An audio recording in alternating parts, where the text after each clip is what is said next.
guys! Samahan niyo ako mag-ayos ako ng aking face for my next cover. And then, ayan, mag-a-apply tayo ng powder para safe sa ilalagay kong eyeshadow. Walang laglag, walang kapit.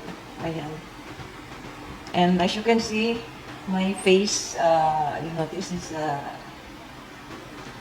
have a glass skin effect. It's because I use my, what do you call that, sunscreen. So, NO7, lip sunscreen ko, and then underneath my sunscreen, I use this one is my moisturizer, guys. So, yeah. Go for my face, moisturizer and sunscreen, and then this, what do you call this? This one. It's an Lux Organics Ultimate Defense tinted sunscreen. So, ayan lang. Hindi ko na kailangan ng foundation. Sunscreen na tinted, it's enough for me. And nandito rin lang naman ako sa bahay as long as meron ako ng sunscreen underneath another sunscreen. Ayun. Ito nga lang is tinted and this one is the transparent yung effect niya sa aking face. So let's go and I'll do na my next thing, my eyebrow.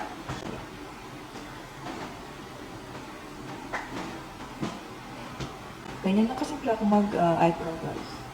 Apply nyo muna siya. Depende kung saan nyo gusto. Guys, nalagay ko na siya ng outline and then next is i-fill in na lang ang inyong eyebrow.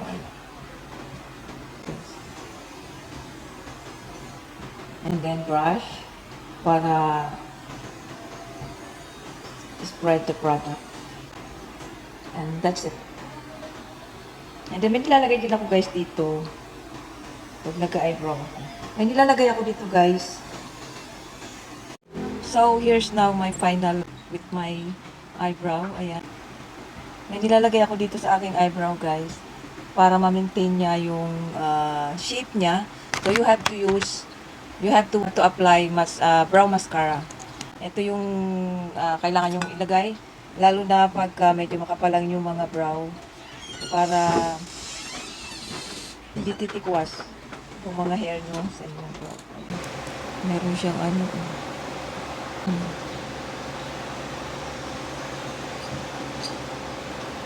wala kasing buhok yan dyan, guys.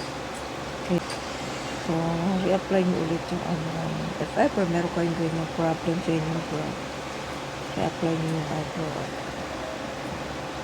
brow product.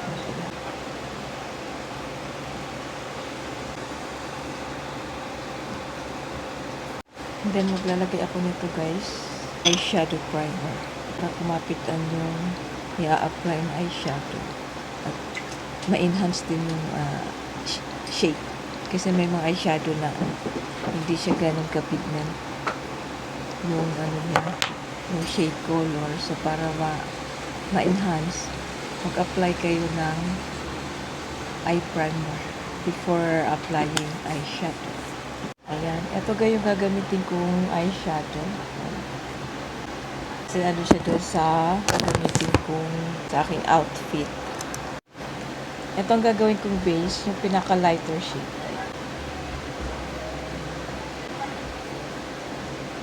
Pinaka-base ko guys, itong first layer ng gagawin kong eyeshadow. Next one is this one. Lalagay ko naman siya dito sa aking crease. Ayan. And then, blend it out. Alam mo guys, medyo harap na ako mag-eyeshadow. Kasi kailangan ko na mapa-graded contact lens para mas mabilis. Kasi alam nga naman, naka-wear ako ng eyeglasses tapos nag-eyeshadow. Sana gusto mo. So, ayan guys. The second shade. Third shade, I'm gonna use this one guys. Ayan. This one. Moss green. Or in Tagalog is parang lumot. Ito ko naman siya ilalagay sa lower outer ng aking eyelid. Ayan.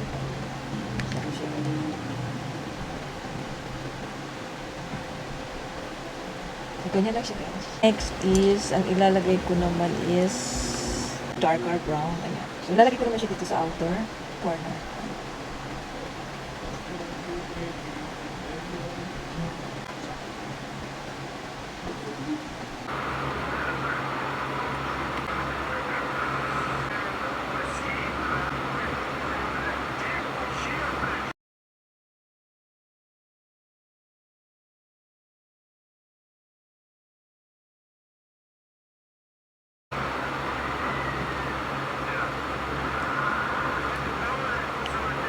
Here's now my final look, guys, and I'm gonna wear my wig. Huli ang ano, blush ko. Kalimutan ko.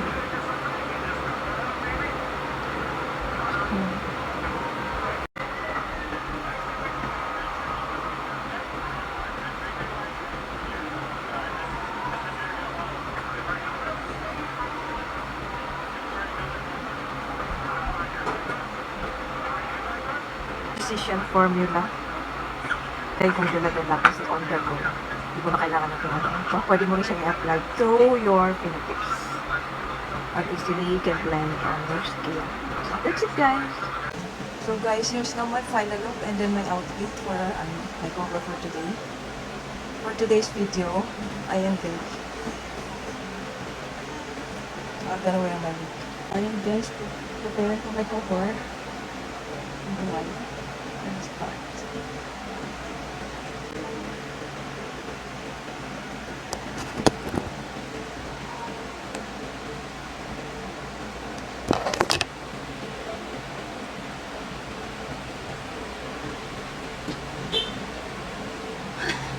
Lamok.